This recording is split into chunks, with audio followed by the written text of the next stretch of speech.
एक साधु पहाड़ों पर रहा करता था। ना उसके स्त्री थी और ना बच्चे। वह एकांतरवास में ही मगन रहा करता था। इस पहाड़ की घाटियों में सेब, अमरूद, अनार इत्यादि फलदार वृक्ष बहुत थे। साधु का भोजन यही मेवे थे। इनके छोड़ और कुछ नहीं खाता था। एक बार इस साधु ने प्रतिज्ञा की कि ऐ मेरे पालनकर्ता, मैं इन वृक्षों से स्वयं मेवे नहीं तोड़ूंगा और न किसी दूसरे से तोड़ने के लिए कहूंगा। मैं पेड़ पर लगे हुए मेवे नहीं खाऊंगा जो हवा के झोंके से सड़कर गिर गए हो। दैवयोग से 5 दिन तक कोई फल हवा से नहीं झड़ा। भूख की आग ने साधु को बेचैन कर दिया। उसने एक डाली की फुनगी पर अमरूद लगे हुए देखे, परंतु संतोष से काम लिया और अपने मन को वश में किए रहा। इतने में हवा का एक ऐसा झोंका आया कि शाख की फुनगी नीचे झुक आई। अब तो उसका मन वश में नहीं रहा और भूख ने उसे प्रतिज्ञा तोड़ने के लिए विवश कर दिया।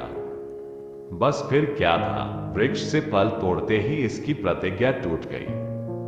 साथ ही ईश्वर का कोप प्रकट हुआ, क्योंकि उसकी आज्ञा है कि जो प्रतिज्ञा करो उससे अवश्य पूरा करो। इसी पहाड़ में शायद पहले से ही चोरों का एक दल रहा करता था और यहीं वे लोग चोरी का माल आपस बांटा करते थे।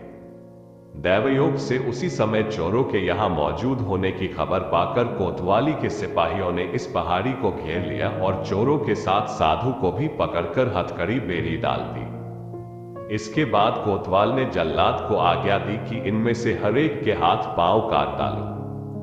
जल्लाद ने सबका बायां पांव और दायां हाथ काट डाला।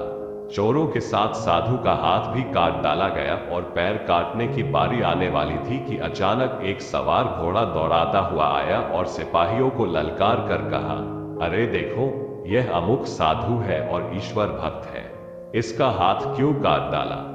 ये सुनकर सिपाही ने अपने कपड़े फाड़ डाले और जल्दी से कोतवाल की सेवा में उपस्थित होकर इस घटना की सूचना दी।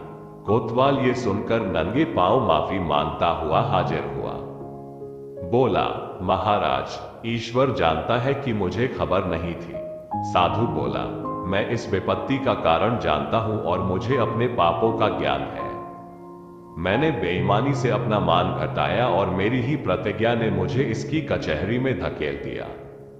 मैंने जानबूझकर प्रतिज्ञा भंग की, इसलिए इसकी सजा में हाथ पर आफत आई। हमारा हाथ, हमारा पांव, हमारा शरीर तथा प्राण मित्र की आज्ञा पर निछावर हो जाए तो बड़े सौभाग्य की बात है। तुझसे कोई शिकायत नहीं, क्योंकि तुझे इसका पता नहीं था। सहयोग से एक मनुष्य भेंट करने के अभिप्राय से उनकी झोपड़ी में घुस आया। देखा कि साधु दोनों हाथों से अपनी झोली सी रहे हैं।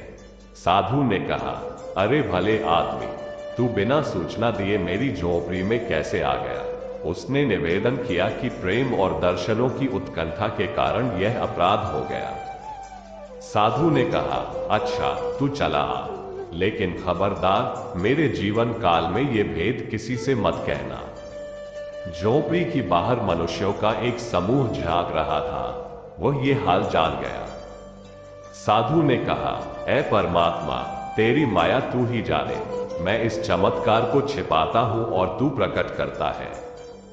साधु ने आकाशवाणी सुनी कि अभी थोड़ी ही दिन में लोग तुझ पर अविश्वास करने लगते और तुझे कपटी और प्रपंची बताने लगते।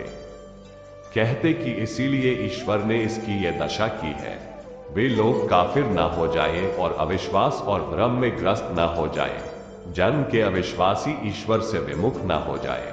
इसलिए हमने तेरा ये चमत्कार प्रकट कर दिया है कि आवश्यकता के समय हम तुझे हाथ प्रदान कर देते हैं। मैं तो इन करामातों से पहले भी तुझे अपनी सत्ता का अनुभव करा चुका हूं। ये चमत्कार प्रकट करने की शक्ति जो तुझको प्रदान की गई है, वो अन्य लोगों में विश्वास पैदा करने के लिए है। इसीलिए इसे उजागर किया गया है।